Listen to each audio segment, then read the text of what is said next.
Hi everyone, this will be part 2 of copyright. Again, the goal of this is to provide you with information that you will know and learn about copyright, and then you'll be able to apply that as you move forward in your teacher preparation program. The main goal of today's lecture or this class is to deal with this question: how much of copyrighted materials can you use in the classroom? Last time we situated you in fair use and what that means and so don't confuse that with how much you can use, or don't confuse it with if I cite it I can use it. Citations have nothing to do with this, okay? Just because you cite something does not mean that you can legally use it. And so you kind of have to put the pieces together. It's really more fair use. You make the decision on fair use. You also decide how much of everything that you can use in that fair use context. And then whether you use it or not, you will always cite it. So that's kind of how it works, and kind of the transition for it. And we're going to take you through that transition or complete that cycle now today after this class period. So that's what we're going to focus on. I wanted to bring us back just very, very quickly to this, and that I showed you at the end of lecture, because some of you might not have had the context of what this was all about. If you look at these two visuals, they look pretty similar. They're a little bit different, obviously color, but I think what's more important is kind of the shape, size, how it is positioned, and those kinds of things. Well, on the left side of the screen, probably, if a lot of you follow college athletics and those kinds of things, you probably know that that is the Wisconsin Badgers nameplate. It's kind of like our I-state.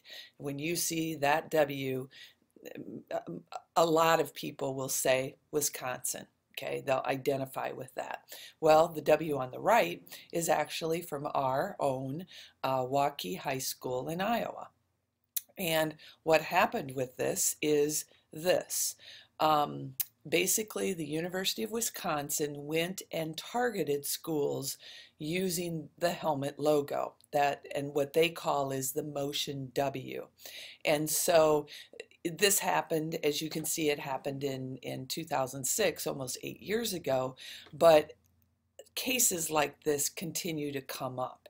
And this illustrates fair use, I think, in terms of, how people copy things, how we think it's okay. Well, Wisconsin basically put it to any schools, that it wasn't just Waukee, but any schools across the nation, whether, I don't know if they were bored or what, but they didn't want people stealing their trademark. Now, to be honest, I'm sure Iowa State deals with this like this as well, okay? So they have that same kind of attack where, that's their mark, that's their brand, and so they don't want anybody to mess with it, and they don't want anybody using it. And so really what happened was Wisconsin just said, you've got to correct this.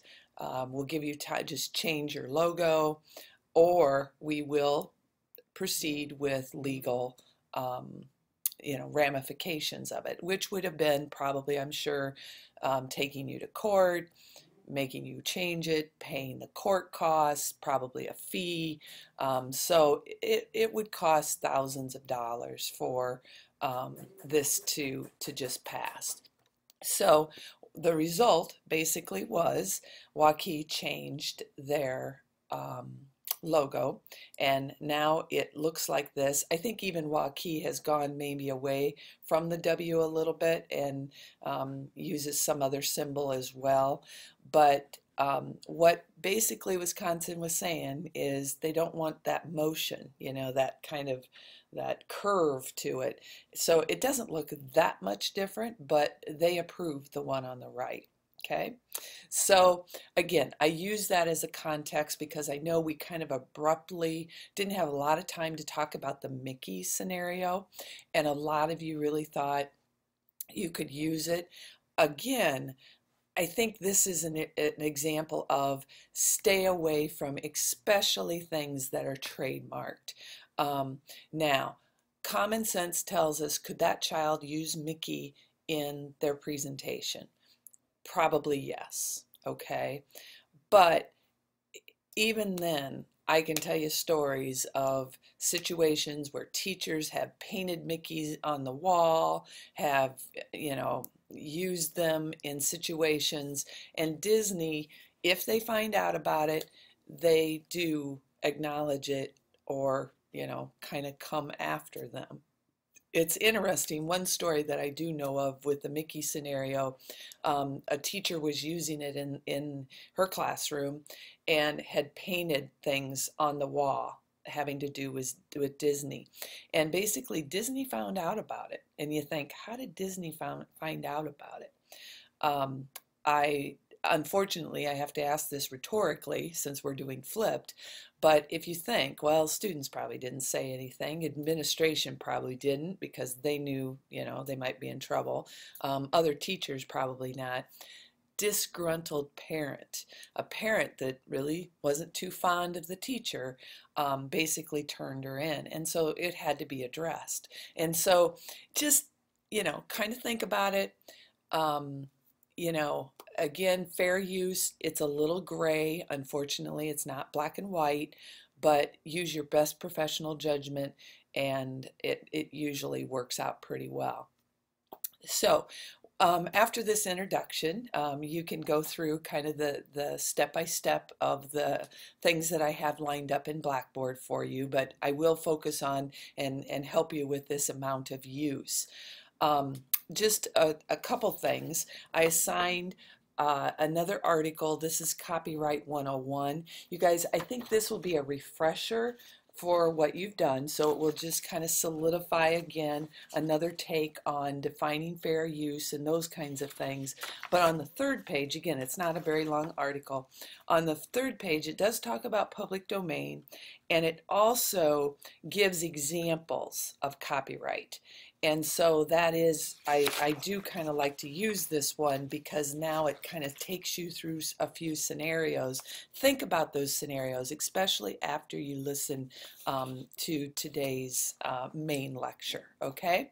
The other thing too is I'm giving you a resource. It's called Copyright Condensed, and it's actually provided by Heartland AEA, AEA 11, so our educational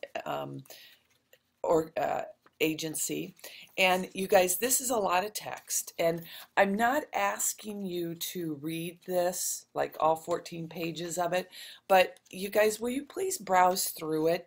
I think it would be smart to print it off and put it in your course materials because I think it's a good reference for you, again, throughout your program, not just for 201. And it just has some good things in it. Basically, you might want to especially read pages 10 and 11 of the document because there it talks about fair use as it relates to teachers. So it will just give you a little bit more background on it. And then the other one, this one is Kathy Schrock. If you remember when we did our online information literacy lab, the materials, the evaluation form that you were using was actually designed by Kathy Schrock. Well, here's another one of her little tidbits, and basically it is her cheat sheet on copyright and fair use guidelines for students making school projects. So again, I think a really good resource for you, something that you can kind of put in your materials, okay? And I will really cover some of these points, and I'll cover them pretty quickly because they are printed in this document, okay? So those are helpful things with the lecture. And then the last thing, don't forget, I do have an exit ticket for you where you do have to answer a few questions to actually complete the entire process of the flipped lecture. Okay, so you guys have a great week. We'll see you again on Tuesday. And again, I'll do another lecture here, but I wanted to give you a little bit of an introduction here before we get started. Okay, thanks.